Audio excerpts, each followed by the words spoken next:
HIV virus কিভাবে শরীরে কাজ করে এই ভিডিওতে বিস্তারিত আলোচনা করা হবে। এইচআইভি হলো এক ধরনের ভাইরাস যা শরীরের রোগ প্রতিরোধ ব্যবস্থাকে বা ইমিউন সিস্টেমকে আক্রমণ করে। আমাদের শরীরের রোগ প্রতিরোধ ব্যবস্থা আমাদের সুস্থ রাখতে কাজ করে। যেমন কোনো ব্যাকটেরিয়া বা ভাইরাস যদি আক্রমণ করে তা ধ্বংস করে ফেলে।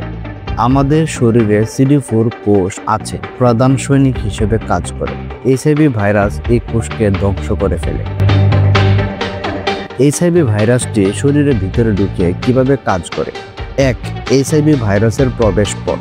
এইচআইভি আক্রান্ত ব্যক্তির রক্ত, বীর্য, বুকের দুধ শরীরের অন্যান্য তরলের মাধ্যমে শরীরে প্রবেশ করতে পারে। একবার শরীরে ঢুকলে এটি CD4 কোষের সাথে যুক্ত হয়। সংক্ষেপে বললে CD4 কোষ হলো রোগ প্রতিরোধ ব্যবস্থার নেতা। যখন এই নেতা দুর্বল বা ধ্বংস হয়ে যায় তখন পুরো প্রতিরোধ ব্যবস্থা ভেঙে পড়ে।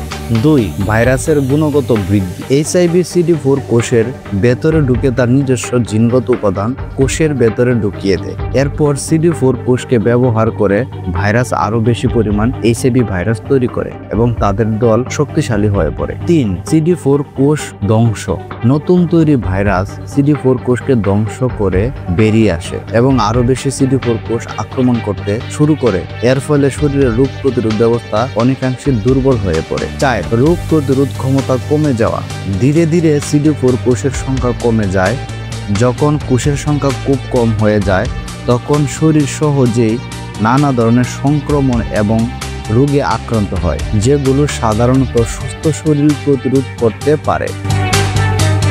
এইচআইভি আক্রান্ত ব্যক্তির শেষের ধাপ। যদি এইচআইভি চিকিৎসা না করা হয় তবে এটি সময় মতো এইডসের রূপ নিতে পারে। এইডস হলো এমন একটি অবস্থা যখন শরীরের রোগ প্রতিরোধ ক্ষমতা প্রায় পুরোপুরি ধ্বংস হয়ে যায়। তবে ভালো খবর হলো বর্তমানে চিকিৎসার যেমন অ্যান্টিরেট্রোভাইরাল থেরাপি, সংক্ষেপে বলে ART মাধ্যমে এইচআইভি ভাইরাসকে নিয়ন্ত্রণ রাখা সম্ভব। সময় মতো চিকিৎসা নিলে একজন এইচআইভি আক্রান্ত ব্যক্তি দীর্ঘদিন সুস্থ জীবনযাপন করতে পারে। এই বিষয়টি সবাইকে জানানো এবং সচেতন করা খুবই জরুরি, কারণ সময় মতো পরীক্ষা ও চিকিৎসায় এইচআইভি নিয়ন্ত্রণের মূল চাবিকাঠি। আপনি যদি নতুন হয়ে থাকেন তাহলে দয়া করে আমার চ্যানেলটি সাবস্ক্রাইব করে একটি লাইক দিয়ে পাশে থাকবেন। স্বাস্থ্যকর জীবনযাপন করুন, সুস্থ থাকুন, ভালো থাকুন।